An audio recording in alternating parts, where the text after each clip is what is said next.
Mr. Anthony Whyte, Chief Executive Officer of Go Logistics, and of course, Ms. Caron Hawco, President of the Caron Hawco Group. Welcome, everyone, and welcome all our viewers. Thank you very much for joining us with this roundtable. The format that we're going to take today is I'll introduce each speaker and give a brief bio on them, and then they will give a brief presentation, after which we'll take some questions that we received, and we can also take some questions through the Zoom format, through the chat format, and then we'll wrap everything up. So I'm hoping for a lively engagement. I think that we have some interesting panelists today with some very crucial things to say about Canada and Guyana, our relationship, and investments and opportunities that we can all take advantage of currently in Guyana.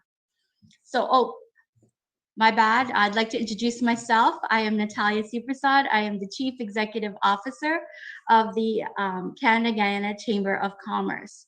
So the Canada-Guyana Chamber of Commerce is a not-for-profit institution dedicated to building on the long history and positive relations between Canada and Guyana to strengthen trade and investment between these two countries. We facilitate investments and partnership and help businesses navigate the prospects available. We network with entrepreneurs, decision makers, and others to facilitate business opportunities. I'd like to introduce our first speaker, who is going to be the Honorable Dr. Ashni Singh. As I explained before, Dr. Singh is an MP, and he is the Senior Minister in the Office of the President with responsibility for finance. Dr. Singh was appointed by Guyana's President, Irfan Ali, as Senior Minister with responsibility for finance in November of 2020. This most recent appointment represents Dr. Singh's third term as the Minister of Finance, having previously served in the capacity of 2 terms from 2006 to 2015. Dr. Singh's appointment as the Senior Minister in the Office of the President is preceded by a long and distinguished career in public finance, spanning the domestic public service, political office, and international public service. From 1993 to 2001, Dr. Singh was Deputy Auditor General in the Office of the Auditor General. From 2001 to 2006, he served as Director of Budget in the Ministry of Finance. This was followed by 2 terms of his ministerial appointments, first by President Barajak Deo in 2006, and then by President Donald Ramotar in 2011.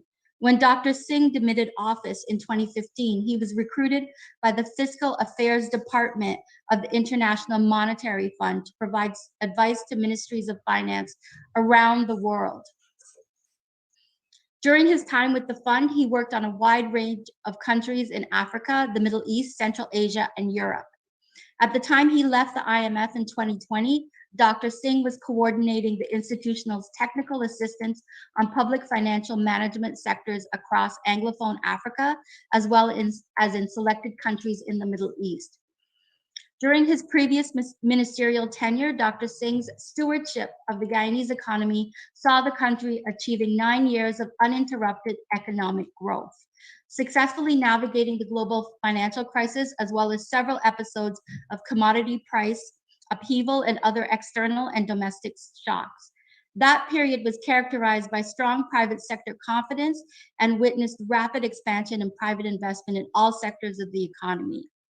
That period was also characterized by marked improvements in human development and major reforms to improve the effectiveness of government institutions. Dr. Singh has a well-established track record of close collaboration with the full range of development partners and stakeholders, including the international financial institutions, hemispheric and regional development banks, the international and domestic private sector, and civil society. Welcome, Minister Singh. I want to say that the IMF has recently announced that it projects the new biannual IMF World Economic has doubled its projected GDP for Guyana in 2012 from 8.1% to 16.4%. However, the government of Guyana is targeting a 2021 GDP of 20.9%, as announced in this year's national budget. Can you tell us about the government of Guyana's plans for economic development in the short and medium term? Sure. So thank you very much, Natalia, for that very generous introduction. I must ensure that my office gives you the abbreviated version next time around. But thanks a lot for your very kind introduction. And thank you very much to all of the other panelists for agreeing to participate in this event. And thank you very much to all of the viewers and listeners who have tuned in. Before I actually address the specific question that Natalia asked, I would like, first of all, because this is my first engagement with the Canada-Guyana Chamber of Commerce, I'd like to avail myself of this opportunity to congratulate the founders of the Canada-Guyana Chamber of Commerce on this absolutely excellent initiative, the establishment and bringing into existence of this Canada-Guyana Chamber of Commerce. I think it's an extremely important and timely development, and I'd like to congratulate everybody who was involved in its establishment. Let me also, by way of prefatory remarks, say that Canada and Guyana and Canada and the Caribbean have had a very, very strong, long-standing relationship. Canada has had a strong presence in the region for many, many years, indeed for centuries. And particularly in recent years, this relationship has been has manifested itself in many ways. It's manifested itself through official political and economic cooperation. At the governmental level, we have an excellent relationship there is an excellent relationship between the countries. But additionally, economically, we've seen increasingly strong economic ties between Canada and the Caribbean, and Canada and Guyana. And there are a number of Canadian companies that are interested in doing business in Guyana, and there are a number of Canadian companies that have done business in Guyana over the years and have found Guyana to be a hospitable place to do business, a comfortable place to do business. And so, against the background of the very strong relationship that we have enjoyed with Canada over the years, I'm really pleased to see that there are more Canadian companies interested in doing business in Guyana, including many of your companies, of course. And we see remarkable potential for Canadian companies to do business in Guyana, and indeed vice versa, for Guyanese companies to find business and trade opportunities with their counterparts in Canada and in markets in Canada. So against that background, I really do think that the Canada-Guyana Chamber of Commerce is an exciting development, and we would like to see more Canadian companies doing business in Guyana and more Guyanese companies doing business with Canadian companies and doing business in Canada. Natalia asked specifically about our government's economic plans, and I guess I would start by saying the following.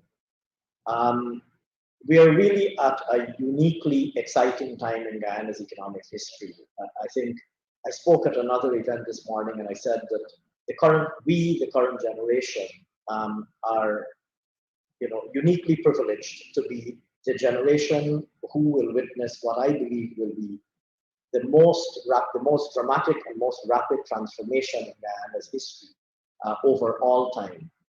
And I think that's a privilege that our generation uniquely enjoys. I say this because the economic prospects that we currently enjoy in Guyana are brighter than they've ever been. And there's a lot of excitement in Guyana, there's a lot of interest in Guyana because of what is happening on the oil and gas side, So, of course, that we're now, probably the hottest destination for oil and gas investment with the ExxonMobil having come into production, and with exploration activity still ongoing with the prospect of significantly ramped up oil and gas production. So there's no doubt at all that Guyana is on the global landscape and on the global map as it relates to a destination for oil and gas investment and as an oil and gas producer. So there's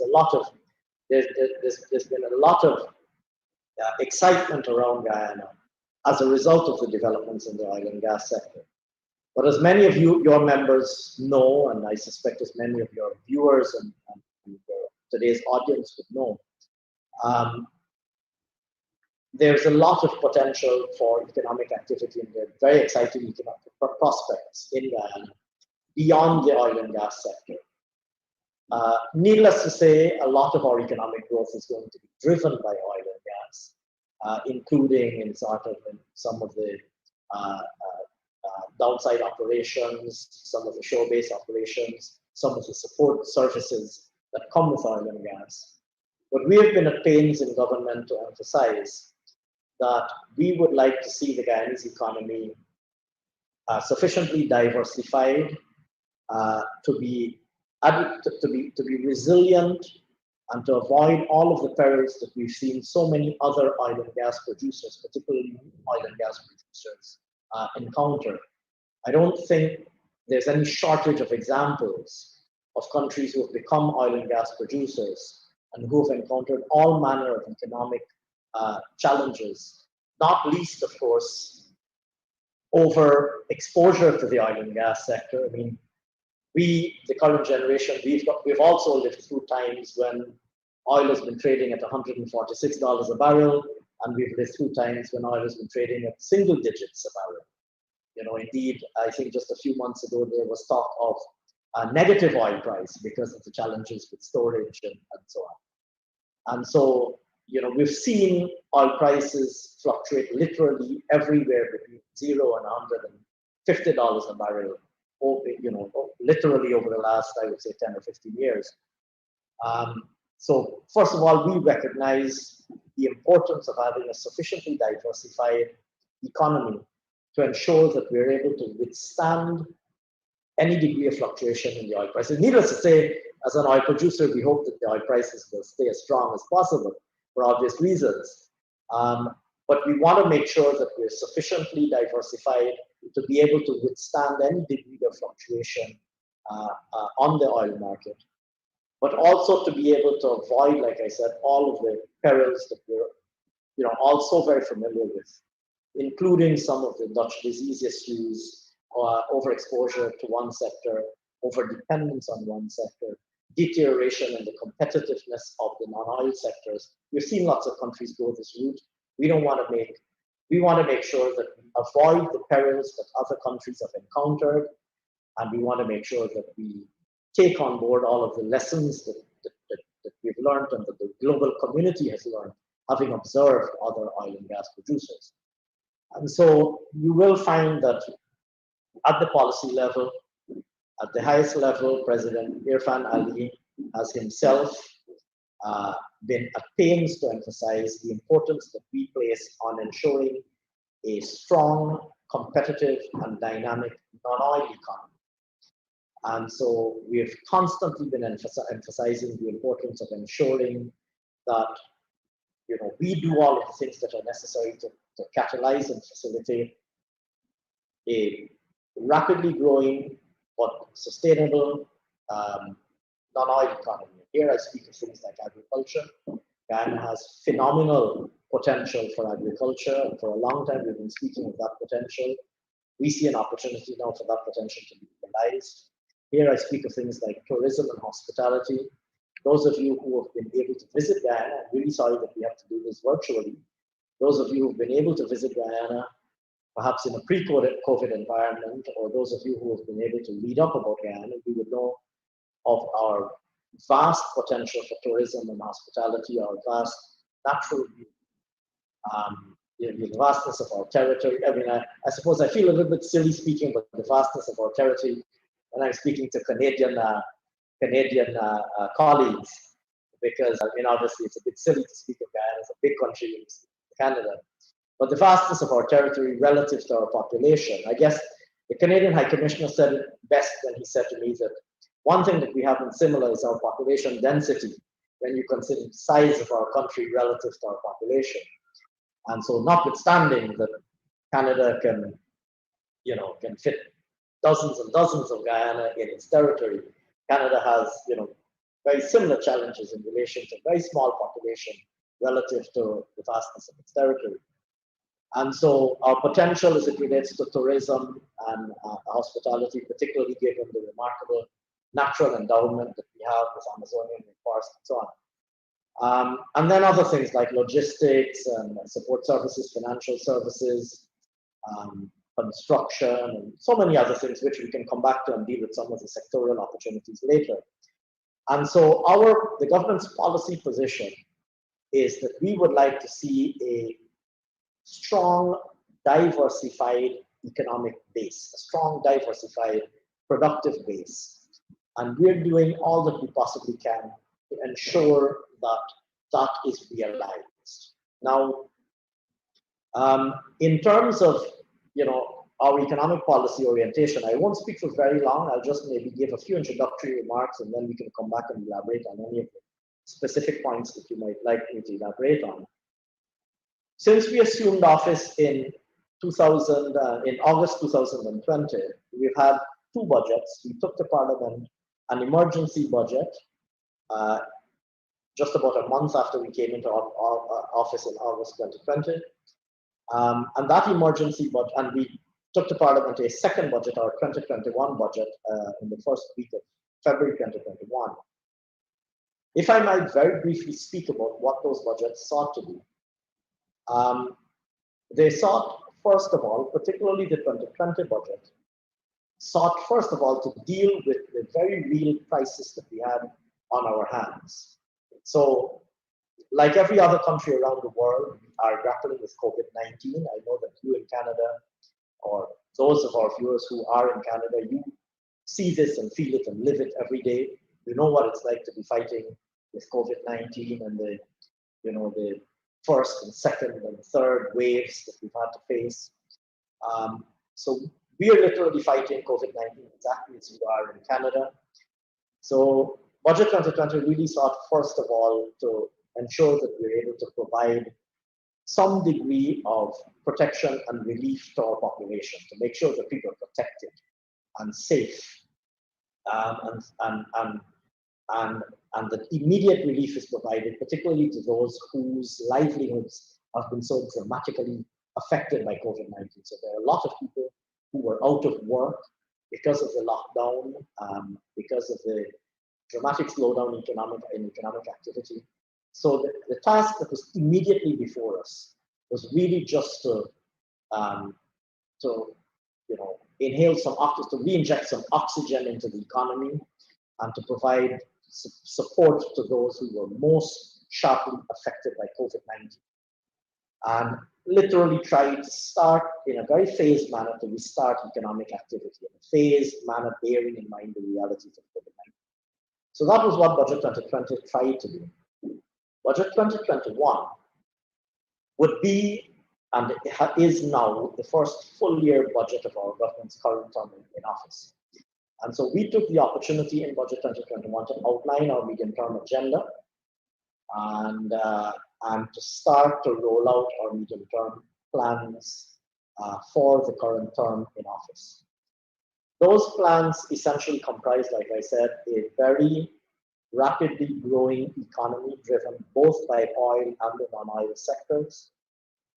They reflect heavy investment in facilitative infrastructure, in particular infrastructure such as transport infrastructure. We consider transport infrastructure to be absolutely critical, not just for the purposes of facilitating existing operations. So here I speak of things like transport infrastructure like ports and wharves and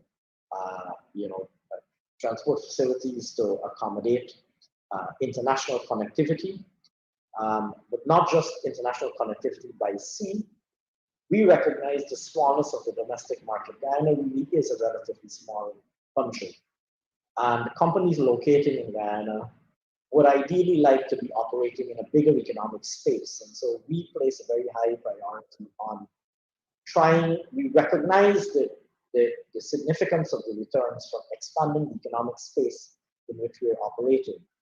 And so we're working very hard in partnership with, first of all, our bilateral partners, Suriname on the east, to bridge the Quarantine River, which will see it being possible for you to travel by road to Suriname. What that does is that it immediately increases the market space in which any company located in Guyana will be operating.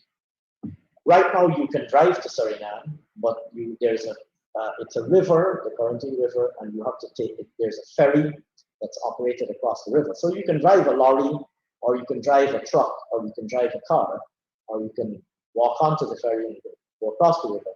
But we think, and it's quite efficient, and people do it all the time. And any one of you, when you visit Guyana, you can do it. And your companies, if you want to access the Surinamese market, you can use the ferry as well. It's available and it's open for use. But we see remarkable potential to be had from a bridge across the Quarantine River, which will improve connectivity, which will give us seamless connectivity with Suriname and immediately potentially double the market space in which companies operating in Guyana operate in. We're also working on upgrading the road to Brazil. During our previous term in office, we had collaborated with the Brazilian authorities to construct a bridge across the Takatu River. So it's possible to drive to Brazil. There is a bridge over that river. But the road between Georgetown and the southern border with Brazil is not, it's not an all-weather road like you would imagine, like you're accustomed to in Canada with your interstate highways. And so we're starting work on upgrading that road. So we're doing the first leg. To those of you who know Guyana, we have money in the budget this year to start doing what we call the Linden to Mapura leg of the road, which is the first stretch of the road. Our ultimate intention is to be able to upgrade the entire road all the way to Lethem. What that would, to Lethem, which is the southernmost town, on the border with Brazil, what that then allows you to do is potentially give you road access to the northern states of Brazil, states like Roraima, etc. And so we see transport infrastructure for purposes of international connectivity and for the purposes of broadening the economic space in which Guyanese companies are operating. We see that as being extremely important. But we also see transport infrastructure for the purposes of opening more land in Guyana for agricultural purposes as extremely important, and for improving ease of commute and ease of connectivity domestically. So there's heavy emphasis on investment in infrastructure, and that is reflected, very heavily reflected in the budget. We're also looking at upgrading our energy infrastructure because there is a problem with capacity and reliability and cost of electricity in Guyana. We've long recognized that that's been a major impediment to certain sectors realizing their full potential. So, for example, we have all of this fantastic agricultural produce, but we haven't really been able to translate that into agro-processing and food manufacturing of food products with long shelf lives and so on, mainly because of challenges with electricity. And so we have very high on our agenda is investment in energy, in the energy sector, energy infrastructure, particularly with the objective of increasing our electricity generation capability, reducing the cost, increasing generation capacity, increasing reliability. So we want to make sure seamlessly reliable electricity generation, and of course, reducing the cost of electricity. And I should add that a significant part of this agenda is also renewable energy. Because we pride ourselves on our environmental credentials, and I'd be happy to come back and speak about Guyana's environmental credentials. our government during our previous term in office positioned Guyana as a global leader in environmental responsibility, and I'd be happy to elaborate some of the things that we did in that regard. And so, notwithstanding that we're becoming an oil and gas producer, we still see the environmental agenda as being extremely important, perhaps of even greater importance now. And so we take very seriously our environmental credentials and our environmental agenda, and we see clean energy playing an important role in the energy matrix going forward. And so we're working on things like hydropower. We're working on part of our the energy mix is going to include gas, of course. You might know that we're working on a gas to shore project, but it's also going to, the energy matrix will also include very significant elements of hydropower, very significant elements of solar power as well, given the again, sort of natural advantage that we have with respect to hydro resources and solar resources as well. As you know, we're very close to the equator. We get a lot of sunshine, which I hope those of you who haven't visited will enjoy when you visit that. And so investment in infrastructure is a very heavy focus for us.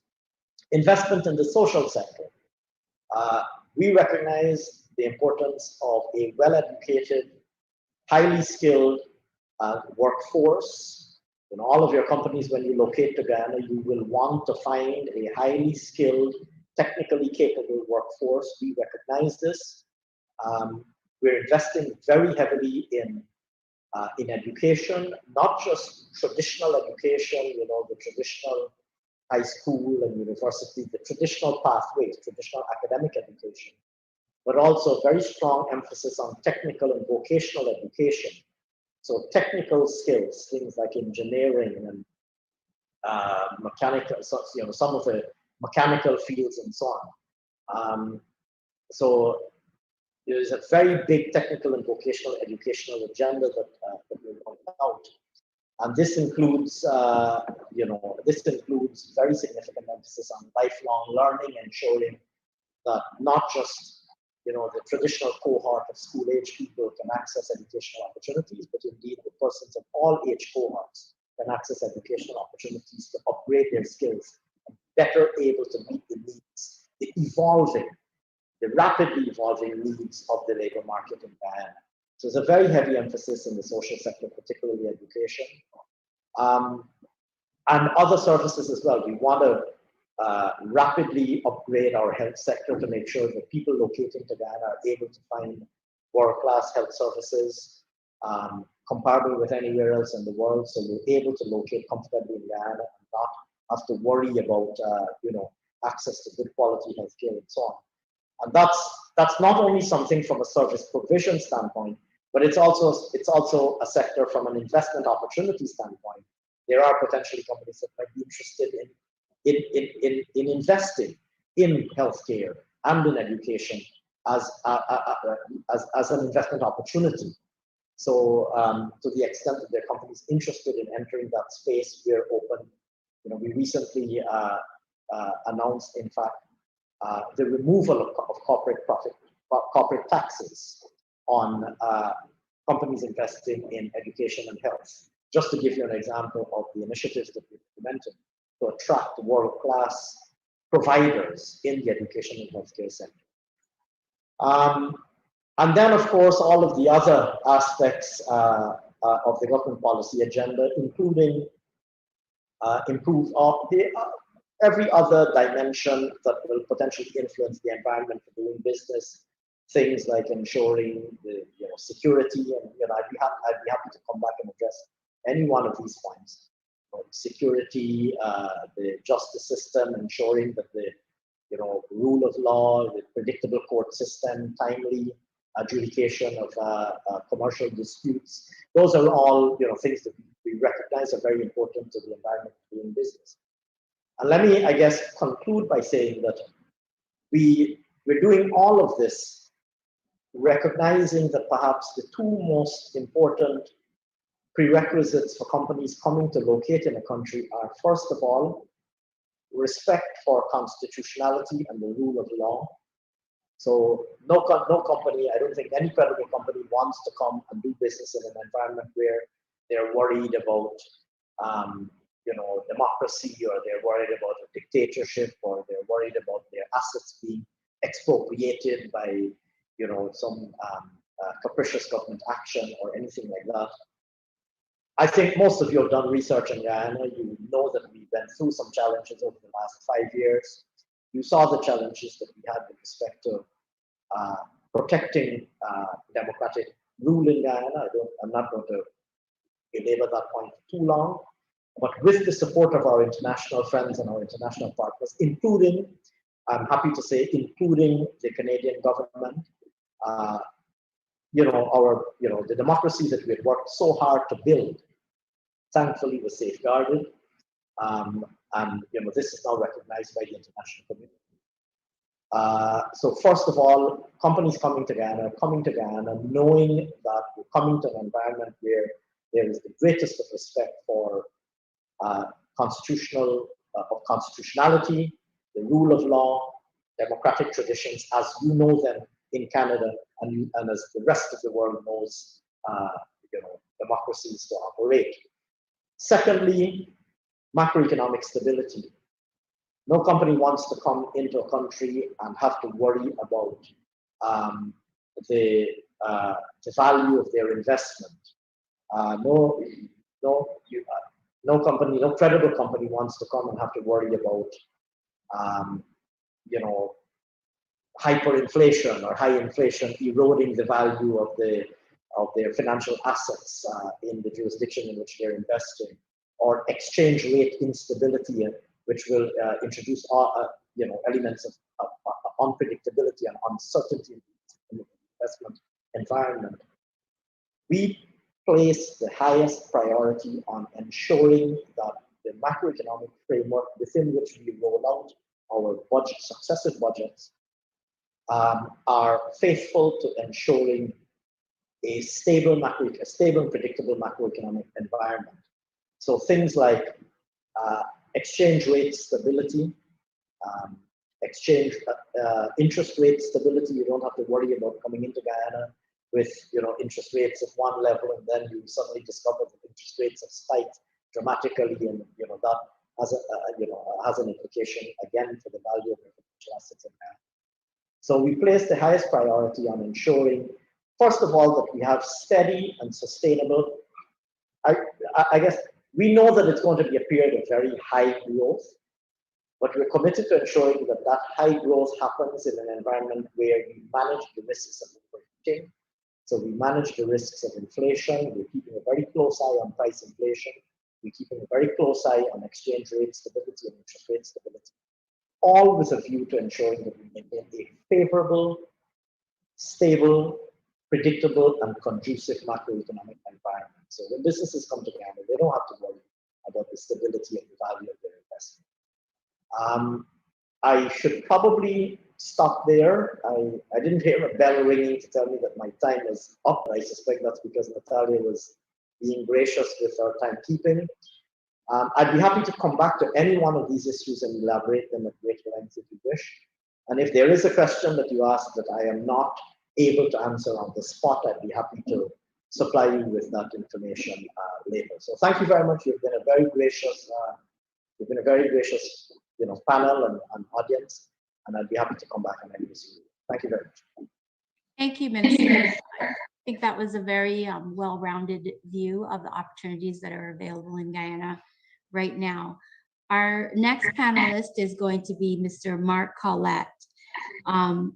Mark is the Chief Operating Officer of the Crosbie Group of Company, which employs over 600 people in businesses spanning the industrial services, real estate development, and commercial construction sectors in Canada, United States, and Guyana.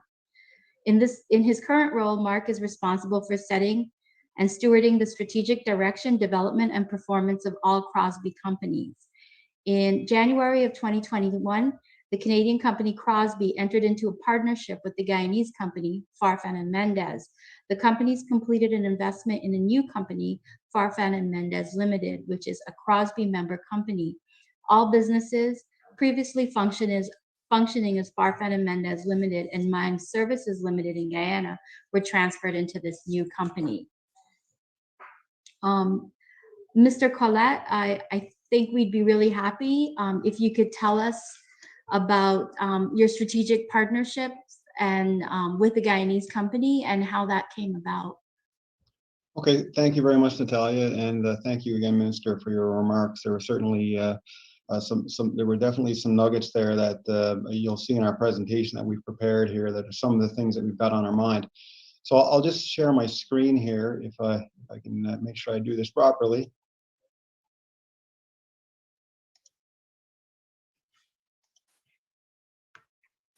Okay, and my screen is visible, I take it. Natalia, am I good?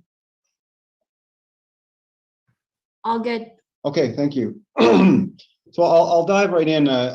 Crosbie is just one company of many from Canada, and in our case, particularly from Newfoundland, that have been doing a lot of work exploring opportunities jointly with various partners in Guyana. And we were asked to share what has been our experience now, and it's actually our Guyana experience now goes back about 7 years since we first started looking at the region. Just bear with me here now. I'm going to make sure I can. There we go. So at a glance, at a very high level, and I won't dwell here, but it just gives you a sense of who we are. A couple of slides here, a little bit of an overview on Crosbie, but I'll more specifically point to our mission, which is client focused in the sectors where we operate, but we particularly are focused on safety and community leadership. And I mention that because that is at the very heart of who we partner with and the due diligence that we put into exploring companies that we'd like to do business with. We like to do business with companies that share our values, and that's certainly the case with Farfan and Mendez. Oh, sorry, I'm just going backwards here. So Crosbie is we're international, as Natalia mentioned. We're operating in Canada, the United States, and in Guyana in a number of sectors. Certainly, the sector that's been most prominent for us in our growth over the last 20 or so years has been in the oil and gas sector, and more recently in the marine construction space. And across all of our divisions, we're focused on collaborative experience-based solutions, and particularly with a strong attention to being safe and providing our services in a sustainable manner. We currently work, again, I mentioned those regions, but more specifically, we provide our industrial services solutions, would be the best way of describing what we provide. We are operating on all major offshore producing assets in Canada's offshore oil and gas sector. Most notably, there would be fixed platforms of the Hibernia and Hebron platforms, both of which are operated by ExxonMobil. But we're also working on the Suncor-operated Terra Nova FPSO and the Husky Energy, and now with the merger with Cenovus, the Cenovus Energy SeaRose FPSO. I mentioned that in the Maritimes, we're actually working in Nova Scotia in particular, and in Quebec, we're working in support of Canada's national shipbuilding program, providing very similar services at the Irving Shipyard in Halifax and the Davie Shipyard in Lévis, Quebec. And certainly the focus of the work that we've done in our joint venture, that our initial joint venture that we established with Farfan and Mendez, the Mendez family, would be the work that our joint venture called Panthera Solutions, and that today is working on the Liza Destiny FPSO, and as I understand it, we're actually the first local Guyanese company to work offshore. We had crew out there not long after the FPSO arrived. So a little bit on the journey to where we are today and where we started. As I mentioned, this is going back now to 2014, when we began to look at Guyana as a market of interest. And certainly this was predating the discovery of oil by ExxonMobil and others, in which, as we all know, happened in 2015, 2016. For us, 2014 was when we first started to get introduced to the region, and quite specifically, our chair, Rob Crosbie, was invited to go down to Guyana with a group of other Canadian investors to look at potential opportunities. And he certainly saw that there was something special happening in Guyana. The natural resource-based economy is very similar to the Canadian market, and in particular where we're from here in Newfoundland, albeit it's a different climate. We started to see certainly some similarities there, which were really resonating with him. So in 2015, I think Crosbie, this is pretty, I joined the company in 16, but in 2015, the company started to take a little bit more of a serious look at what the opportunities were and who we might potentially partner with. And then we had some early discussions with a couple of different companies. But as we moved along in 2016, and this is when things got particularly interesting with the beginnings of the offshore oil and gas industry in Guyana, that started to resonate with at the very heart of who we are at Crosbie. We were a fourth generation family business that entered the offshore oil and gas sector in Canada in the early 1990s at a time in our economy in Newfoundland and Labrador where we had been going through a great deal of instability. And the oil industry really provided an economic rebirth for the region.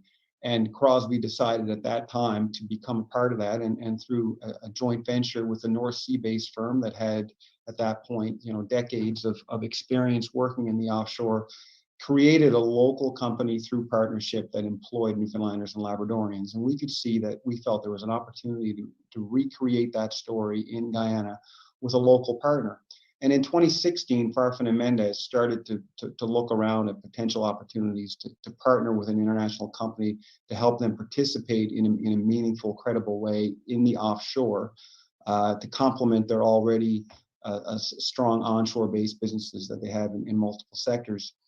In 2017, that's when things really started to pick up. The Canadian High Commission was instrumental in doing a matchmaking. They introduced our company, Crosbie, with Farfan and Mendez, and at that point we started a bit of I'll call it a dating process, really, where we started frequent reciprocal visits. And it wasn't just Crosbie visiting Guyana, but representatives from Farfan and Mendez made frequent visits to Canada as well, so we could get to know each other and see if there was a fit there. We certainly felt from the early goings that there was a fit, but we wanted to do our due diligence and to be sure.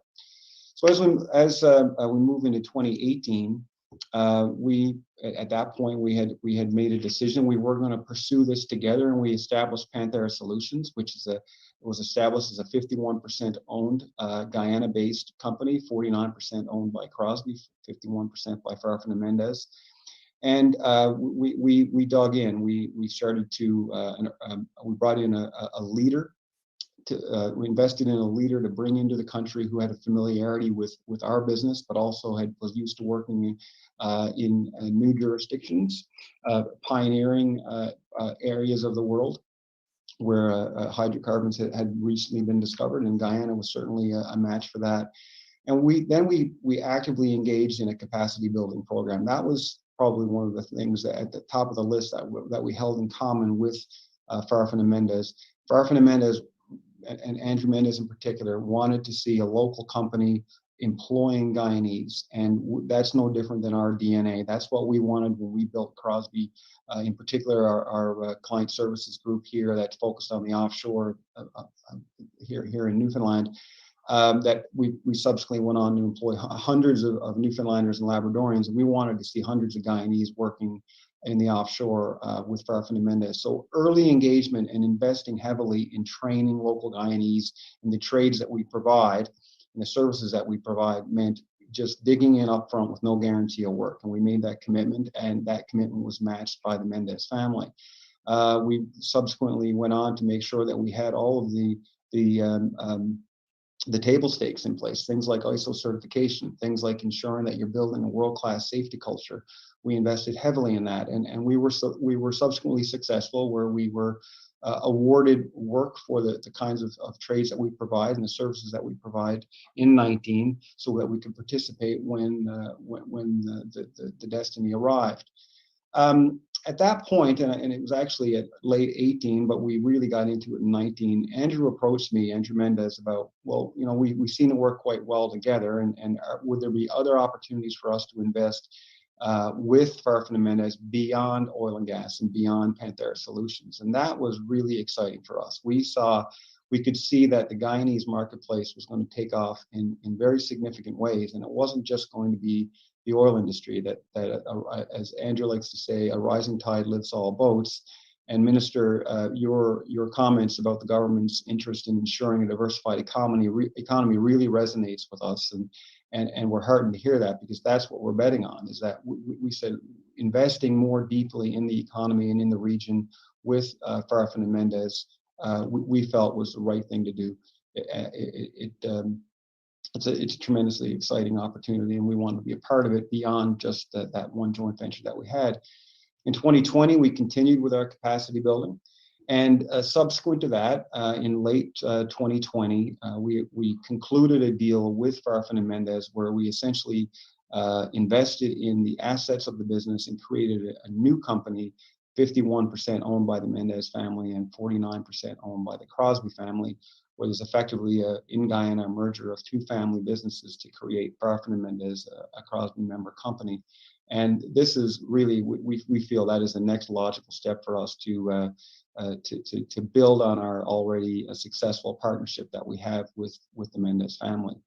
2021, just at a very high level, we're continuing to invest in our capacity building program. We have spent very heavily over the last 2.5 years now, hiring locally, training locally to international standards, bringing in international training institutions where it doesn't currently exist in the country, to ensure that we are equipping our recruits with the skills that they need to work at the level that's expected of the industries that we're serving on a globally competitive basis. And I'll tell you, that has been a real eye-opener for us. We have been thrilled with the quality of the employees that we have hired in getting Panthera Solutions off the ground. There has been no shortage of highly trained, talented young men and women that we've been thrilled to have join our company, and they have all embraced our safety culture and our safety values. So it's been a success story for us that we're really happy and we'd like to talk about. So when we're looking back, I just got 2 or 3 slides here on our key success factors that we feel that have served us well so far, and then some lessons learned that we've picked up along the way that, Minister, we'd like to share with you, because from the Canadian experience and from our experience in particular, we think there might be some nuggets there for it to pass along to you. Up front for our partnership, there was no question we had to ensure together mutually that there was an alignment of our vision and our values for what we wanted to create in Guyana. And this goes beyond words. And these aren't. This first bullet here is very much out of the mouth of Andrew Mendez. And, it wasn't just us doing our due diligence on our partner. They did their due diligence on us as well, and they wanted to see where we talk about our values. Do we match that with action? And we wanted to see the same. And we didn't hide that. We were quite explicit about it with each other. And we wanted to show each other that we do live our values, and that set the stage for us, that we felt, yeah, we're definitely involved with a company here that's got some similar DNA to us, and we think there's potential. We also put Guyana first, and that is, again, those aren't just words. We want to recreate what we did in Newfoundland by providing employment opportunity and building local capacity in Guyana. That's what we did here, and we went on to build one of the largest locally owned and operated service and supply companies in the region here in Canada, right here in St. John's. We want to do the same with our partner, much as our previous partner did with us in Canada. And we're not partnered anymore, but we certainly carry those lessons forward. And Andrew really wanted to see the same done, and that early and long-term investment in capacity building. I would encourage any company that wants to go in and work in Guyana to make sure that's at the top of your to-do list, and for that to be continual. It can't be just on a brochure. You've got to step up and show that you're serious about it. As well as being transparent. The Mendez family and ourselves, our shareholders and our staff and management here, we were very open and frank with each other. We had honest conversations about what we're good at and what we're not good at. And that goes both ways. That wasn't just a Canadian company coming into Guyana thinking that we had all the solutions. It's quite to the contrary. We've learned a lot from our partner, and we've been very candid about that. Andrew talks a lot. Andrew Mendez, I've learned a lot from him about his wanting to learn from an outside reference. And certainly this is our first foray into a developing market. As exciting as Guyana is, that we've got a lot to learn as well. And together we've managed to chart a course. And that last point there about both parties being open to being challenged about what good looks like, and I can't underestimate that. We may think we're good at something, but when we look ourselves in the mirror and we have that outside reference that we have with Guyana, there's a lot of good things going on in Guyana that we've been learning from. So it's certainly been going both ways and capitalizing on each other's strengths. Invest in the relationship, and again, that's another one that can't be undersold. Taking the time for reciprocal visits and not looking for that. This is a long-term thing, and you want to be in business with people that you respect and you've got trust with, and it's got to be mutual. And this may seem obvious, but I was just doing some rough calculations just a few days ago, preparing for this talk, and we have seen in excess of 20 visits from various staff from Guyana to Canada. And some of those visits, I should say, are long-term. We've actually currently got a young man here now who's come up to replace a lady on maternity leave who's come in as our quality coordinator, and he's here for the full year. We've had many visits from other staff that have come up to learn from our business, but we've also made a similar number. In fact, probably about 30 to 40 visits have been reciprocal, and that's pre-COVID. I have personally have been down there a dozen or so times, but I haven't been there since last February. And there are several people in our staff who've made a similar number of visits, and not just 1 and 2 day trips. And we go down there to spend some time.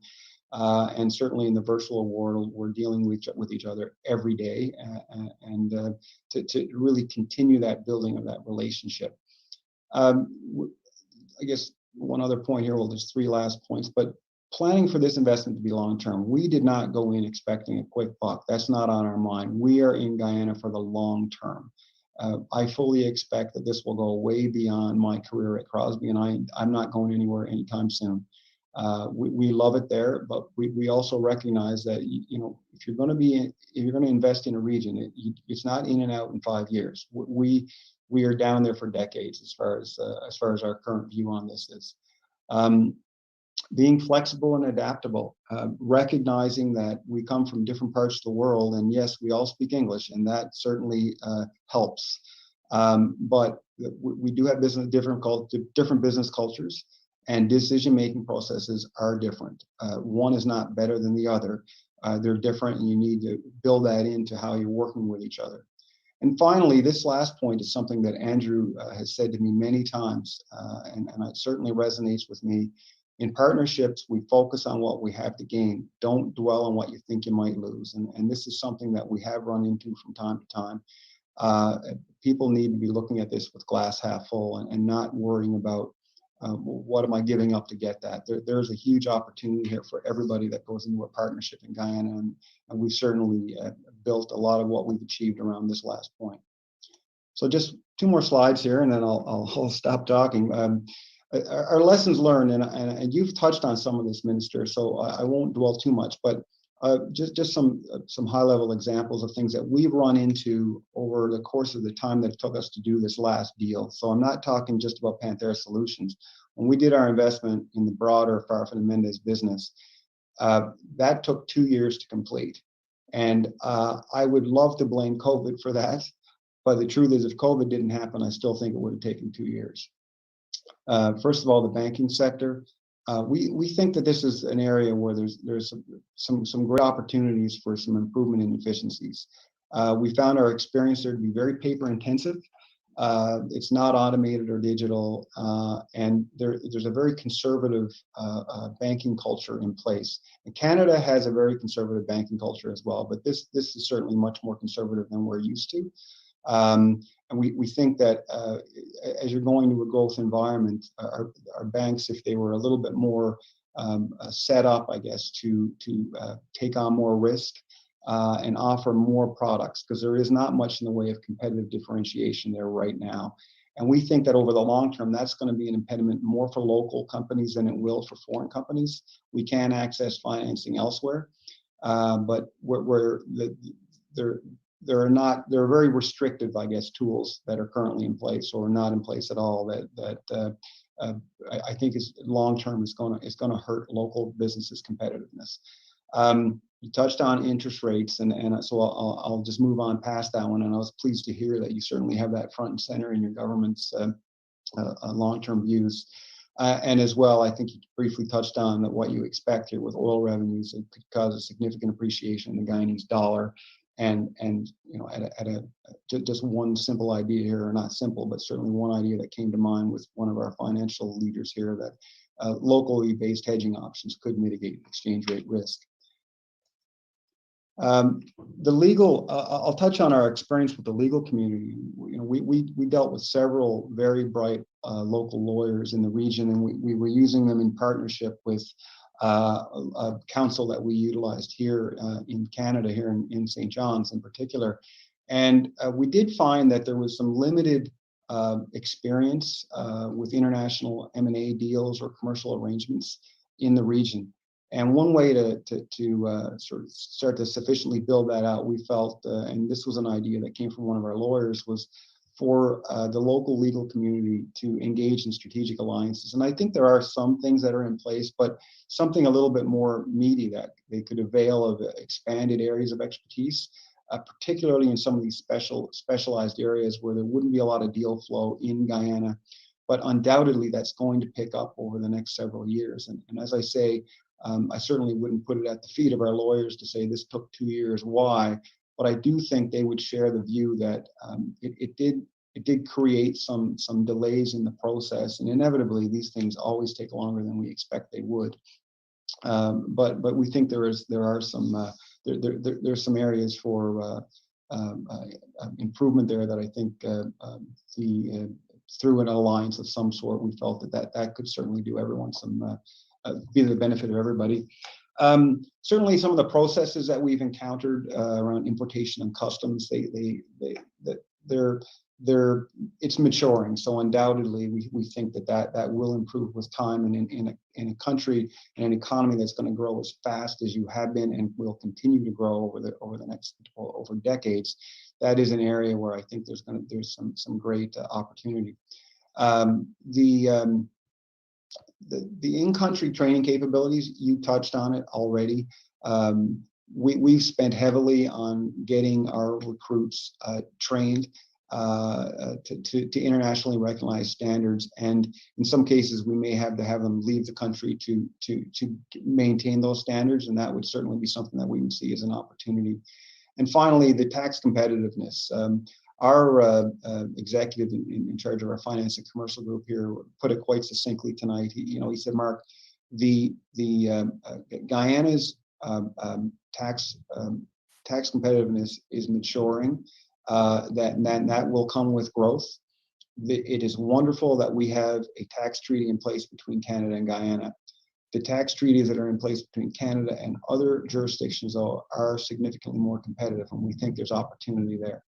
And we'd be happy to have our finance leader engage with anybody from your department if you'd like to get a little bit more specifics on that. It's certainly outside of my area of expertise, but we do think that there's opportunity there. So that would be it from me, Natalia. Story, I too went a little over my time, so I'll stop there. Thank you, Mark. That was actually quite informative, and I really like the part where you touched on the sharing of values and culture. I think that's something that's very important to both Guyanese and Canadians, and I think that's a commonality between our two nations for sure. Our next panelist is Mr. Anthony Whyte, who is the Chief Executive Officer of the Go Integrated Group of Companies. Tony is one of Canada's leading entrepreneurs and the CEO of Go Logistics, one of the country's fastest growing companies according to both Canadian Maclean's and Report on Business magazine from Globe and Mail. Within the context of his professional accomplishments, Tony remains committed to meaningful causes that support the underprivileged, from sponsoring cancer ward at Humber River Regional Hospital to helping infants in need of incubators through the Guyana Help the Kids organization. Tony has consistently taken social responsibility to heart. And as a diaspora Guyanese who has a successful business in Canada, I think that Tony has some perspectives that he can share about how he feels about the opportunities in Guyana and his perspective as a diaspora Guyanese and as a Canadian. You're muted.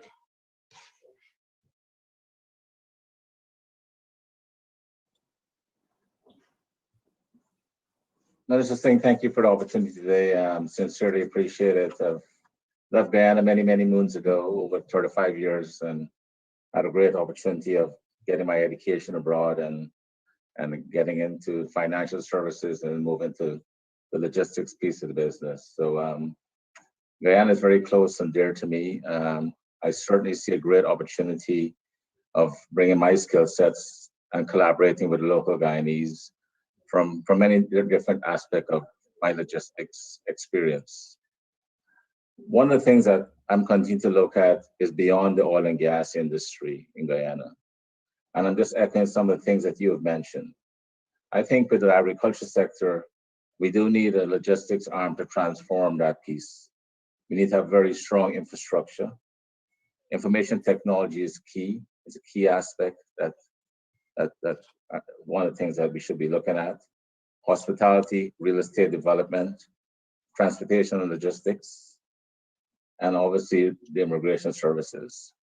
As a Guyanese living abroad, we need to have, I would like to see more of an outreach program in the diaspora community to not only speak about attracting Guyanese back into Guyana, but looking forward to probably putting together a white paper document as to how we can attract the Guyanese that has a lot of skills in this part of the world. I look at the Guyanese diaspora as a two-pronged approach. I look at it from an educational background, where we can come back with our professionalism and the things that we've learned abroad that we can use to benchmark with the local Guyanese and to collaborate with them also. And I also look at the Guyanese coming back into Guyana from an investment perspective. I think it's a huge opportunity there for us Guyanese, but not only Guyanese alone, to collaborate with the Canadians and to collaborate with North Americans in providing that gateway into this beautiful country of ours. When you look at the number of Guyanese that's abroad, in the US, there's about 300,000. Canada is about 150 to 200,000. With a strong remittance program going into Guyana of over $300 million, I think on an annualized basis. We really need to tap into that. And that would be one of my pride and joy to see that happening. I think I've proven myself in Canada. I run a very successful logistics company in Canada. We consult for one of the premier e-commerce business in the world today. We move millions of packages for these fellows for this company on an annualized basis. And I strongly feel that that's just on behalf of Tony Whyte, with the skill sets that we do have abroad, how can we attract the diaspora? When you look at what India and Hong Kong and China and these places are doing, as much as what Jamaica is doing, it will be a great opportunity for us to continue to look down that path. You know, maybe having diaspora conferences, creating some kind of network within the diaspora, and so forth. So I don't have much else to say, but I am also looking at coming back and investing in Guyana as soon as possible. We're dealing with a COVID situation in North America, and it has hampered my launch of my business in Guyana. I do have someone in Guyana that's working on behalf of my organization that's putting a lot of information, a lot of data that's required for the direction I'm going. So I just want to say thank you for this opportunity. But also I do see an opportunity for companies from Guyana trying to collaborate with us in North America to maybe do some distribution of their food products or distribution for different sectors or IT development or IT software, IT development.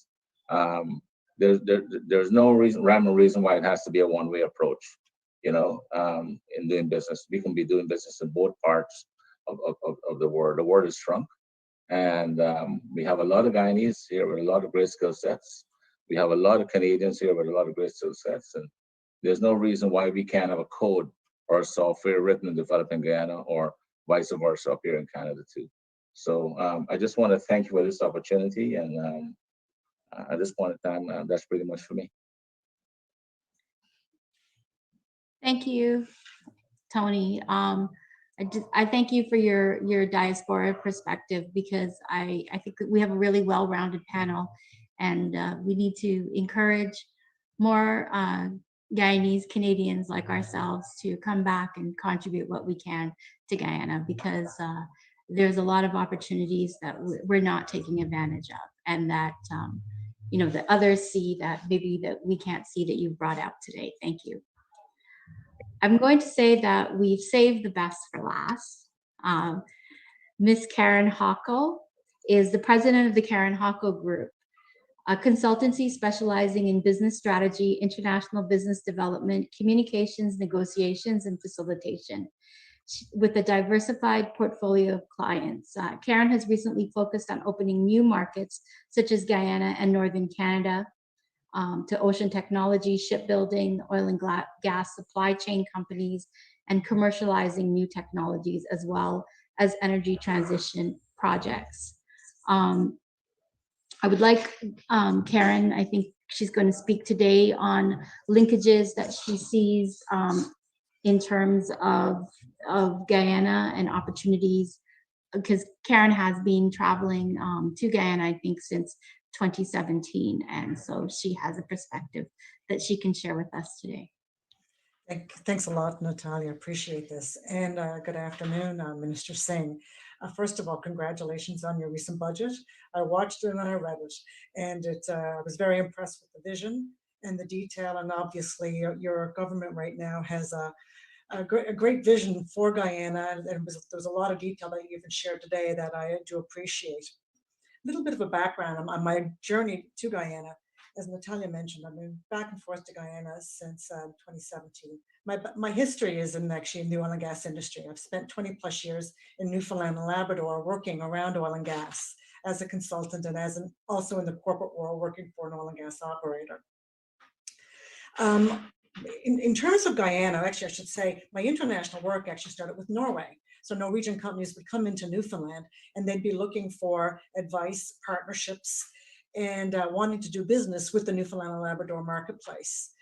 And from there, I was able to, leverage that experience in doing business with Norway, and then going to Guyana based on an invitation from a friend, in fact, and saw an opportunity that we could actually bring Newfoundland and Labrador companies to Guyana with the idea of potential partnerships, looking at how capacity could be built and how Newfoundland and Labrador could actually transfer its own experience, very similar to Guyana, in terms of how our oil and gas industry started with ExxonMobil.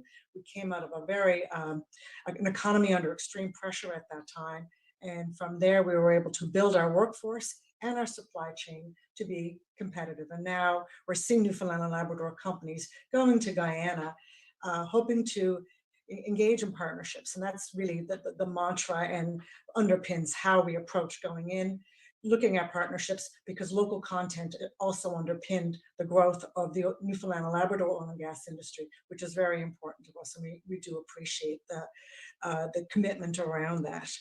A couple of questions relating to that. So over the last number of years, I've worked on trade missions going into Guyana with, there's been 40, 50 plus companies from Newfoundland and Labrador going in. And typically, even when I do work in Norway, typically after a trade mission, there's a euphoria when you leave, and then there tends to be silence after a while. And follow-up can be a big challenge. So unfortunately, what we now have is COVID. So now, post-trade missions, now we have COVID, we can't fly back and forth. So unfortunately, I think there's been a loss of some of the momentum that was in place at that time with regards to the partnerships that we're forming. So now I look to my own environment here in Newfoundland and Labrador, and I look to Guyana, I go, so what do we do to bridge that gap? What role does government have right now to help facilitate these partnerships in your journey to build capacity in your supply sector in particular? I'm curious about your thoughts around that. And if you don't mind, what I'll do here today is a little bit different than everybody else. I have a couple of questions that I'll ask you around some of these topics. So what role do you see the government of Guyana having, and even the Chamber of Commerce, maybe the government of Newfoundland and the partners in Newfoundland? What can we do to help now in a post-COVID world activate and get more deal creation happening?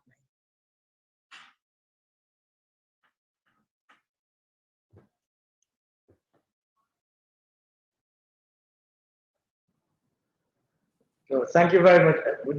Natalia, I would defer to you. Do you want me to come in now, or do you want me to come in later, or how? Sure. Caron was going to be our last panelist, so please do, Minister. And just Minister, just let you know, I have two other questions after this. So if you wouldn't mind addressing this question, and then I'll move on to the other topics. How's that?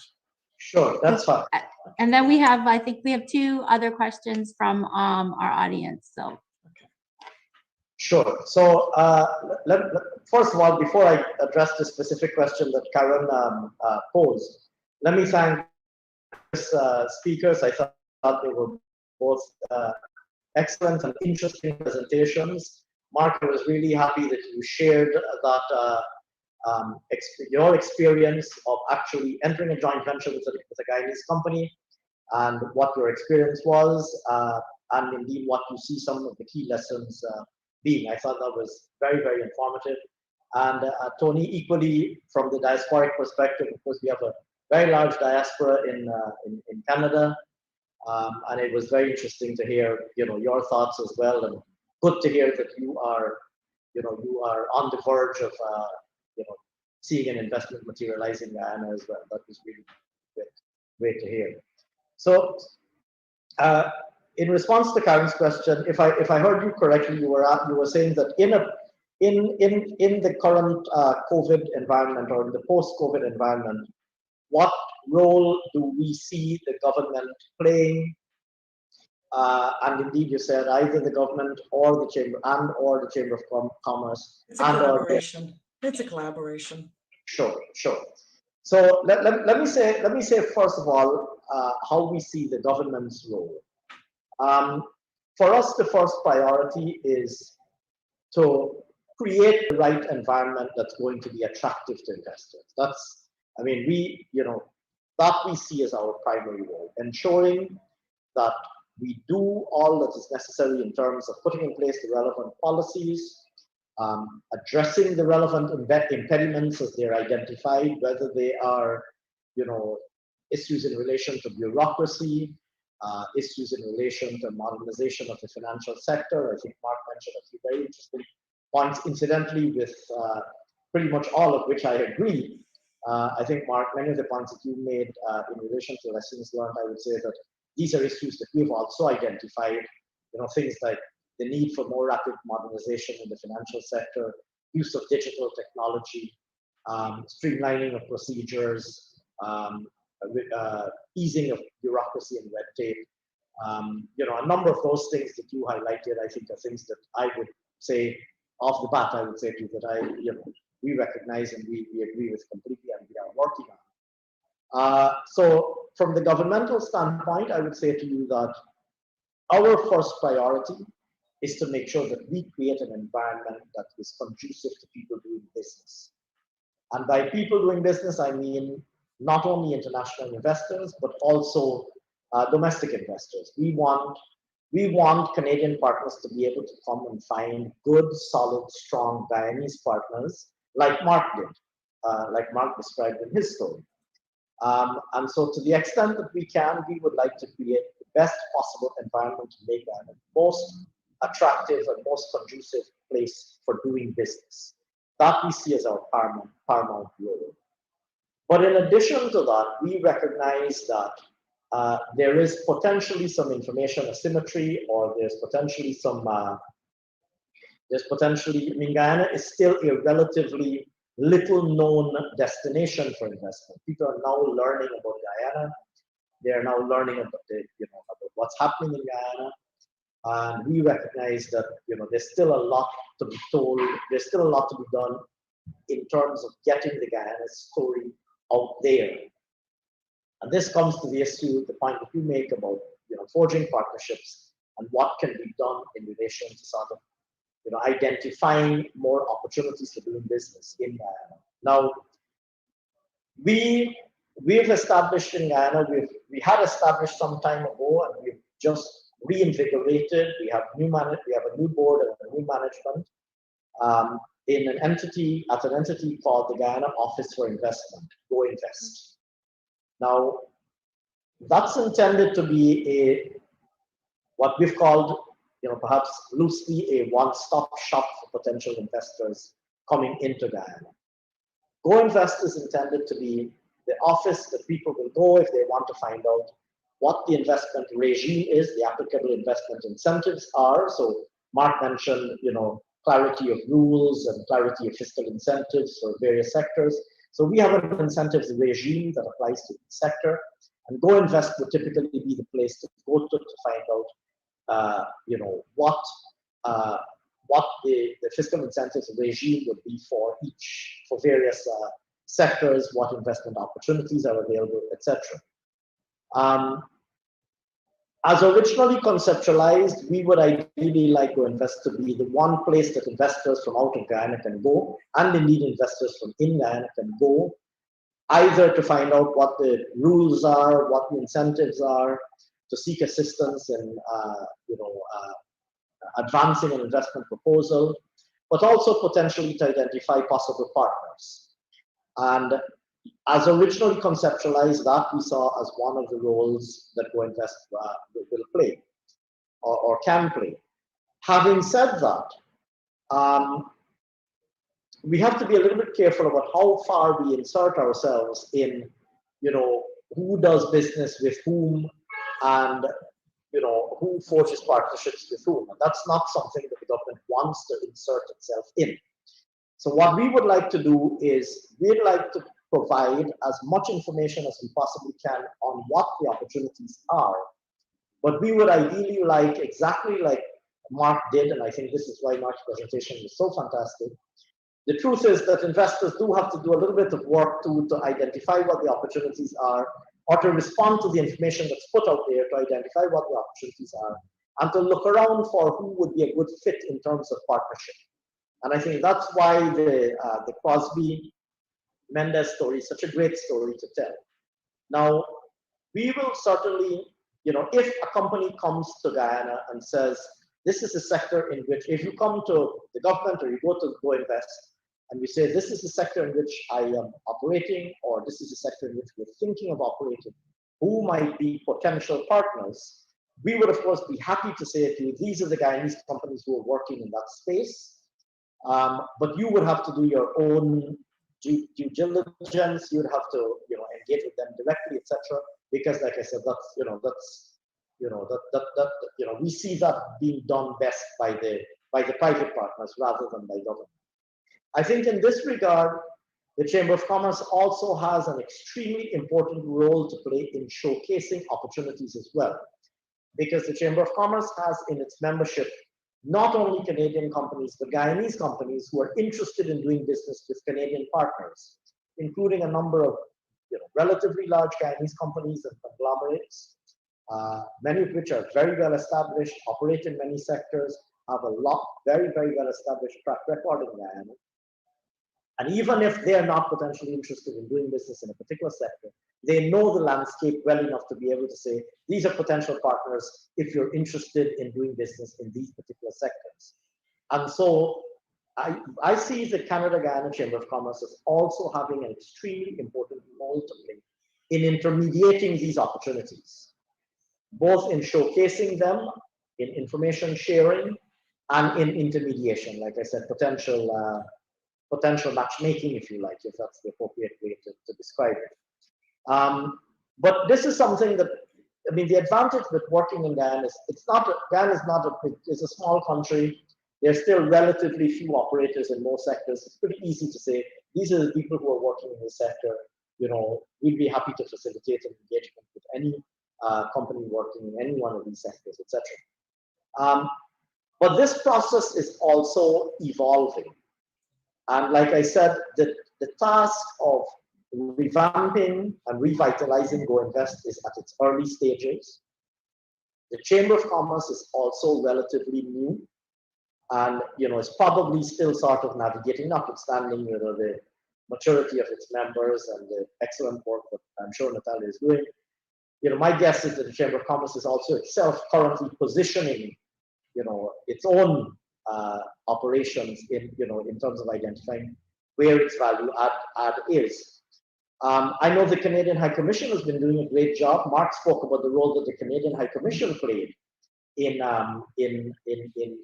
making that partnership, in the realization of that partnership.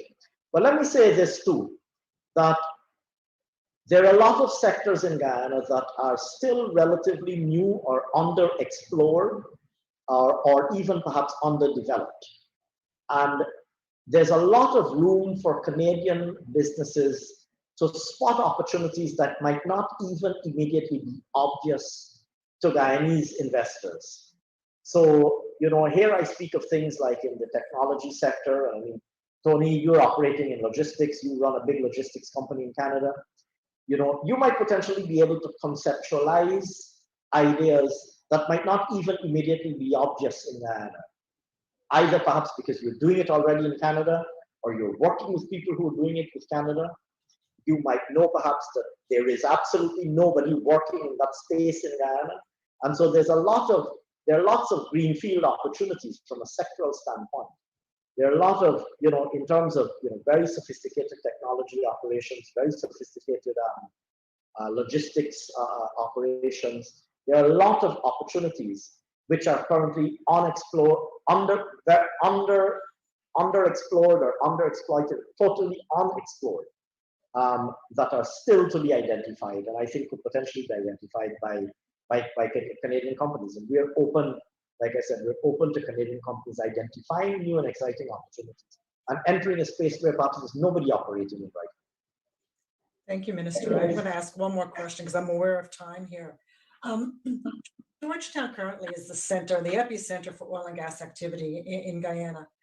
And you've mentioned that you've made several recent announcements. You're expanding relationship with Suriname, a new bridge. We're looking at a new shore base, potentially. We're also looking at a gas to shore project in Wales. So you're starting to see a decentralization of industrial activity. So I have clients right now that want to go, but they're investing in Guyana, and they're asking me questions around, so do I go to Houston or do I wait? Where is this now shifting? And there's an anxiousness from investors right now trying to see, and we use the expression in Canada, where the puck is going in a hockey game. You want to just anticipate where the industrial activity is going to go, particularly if you're in oil and gas. Can you shine a little light on that perspective? Sure, absolutely. I'm glad that you asked that question, because we take the decentralization very seriously. And of course, Georgetown is still the hub of a lot of activity. You've seen, a lot of the shore-based developments that are taking place right now around Port Georgetown. We mentioned Houston. There's the big shore-based developments that are happening in Houston right now that clearly you're aware of. And so while indeed a lot of the current activity is heavily concentrated in Georgetown or around Port Georgetown, we very deliberately would like to see a decentralization of this activity for a variety of reasons. I mean, from a developmental standpoint, from a job creation standpoint, we would like to see development. We would like to see economic activity spread across the country. You mentioned Wales. Clearly, that we're doing a lot of work to develop. We're going to be introducing a brand new industrial area called the Wales Development Authority. No doubt you've heard about that, which is going to be the center, which is going to be where the gas to shore project land terminates, which is and will in turn be the center of quite a lot of industrial activity. But we would like also to see investments in areas like Berbice. So you would know that clearly Guyana very well. You would know that Berbice is ripe with opportunity for investment. and indeed other places. It really depends on the sector in which your clients are potentially interested. There may be some sectors that require easy access to ports, in which case we'd have to look at, say, a riverfront location.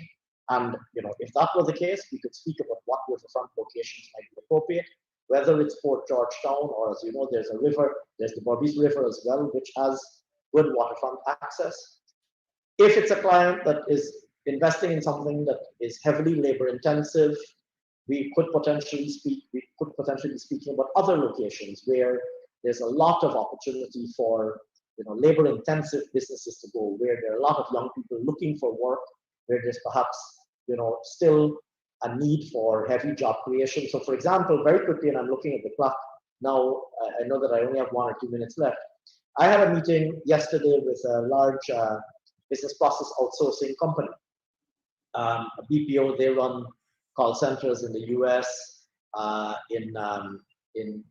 elsewhere in North America, in Mexico, and in Asia as well. And they have a big operation in Guyana. They're looking to ramp up their operation. And we had a conversation about decentralizing their operations. They said, I said to them, I want jobs to be created outside of Georgetown. And they said they're looking for people as well. And they'll be very excited to go outside of Georgetown and set up operations outside of Georgetown. So it really depends on the sector, but you're absolutely correct that decentralization is important for us. And we would like to see jobs created and economic activity generated outside of Georgetown. And there may be, depending on the sector in which you're operating, there may be advantages to be had from going out of Georgetown. Thank you so much. I really appreciate your time here today. Thank you. Thanks a lot. Thanks. Thank you, Minister. We actually have one more question from an R. Burrows. And they're asking whether or not Guyana expects business to be done in Guyanese currency or US dollars, and how easy will it be to get foreign exchange? Sure. So let me say that we spent a lot of time during our previous term in office completely liberalizing the markets in Guyana. So the Guyana dollar is a freely floating currency. It is our national currency, but you can do business in, you're entering into private contracts. You can do business in any currency. I'm sure that many of the people participating in this activity, have executed international contracts with overseas companies in US dollars, in Canadian dollars, and so on. So notwithstanding that the Guyana dollar is the national currency, it's a freely floating currency. You can go into the bank, you can, we don't have any capital account controls. You can move your money in and out of Guyana in whatever currency you wish. You can buy US or Canadian dollars or any other international currency. And these exchange rates are determined by market forces exactly as they are in Canada.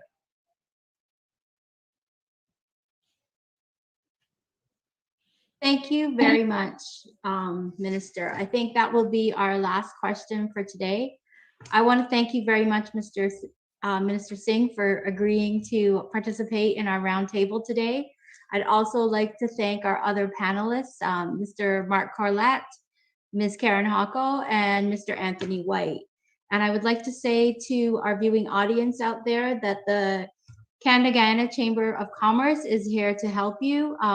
Exactly like the minister pointed out, we are here to help you identify opportunities, to help you expand your business into Guyana, to help you expand your business into Canada. It goes both ways.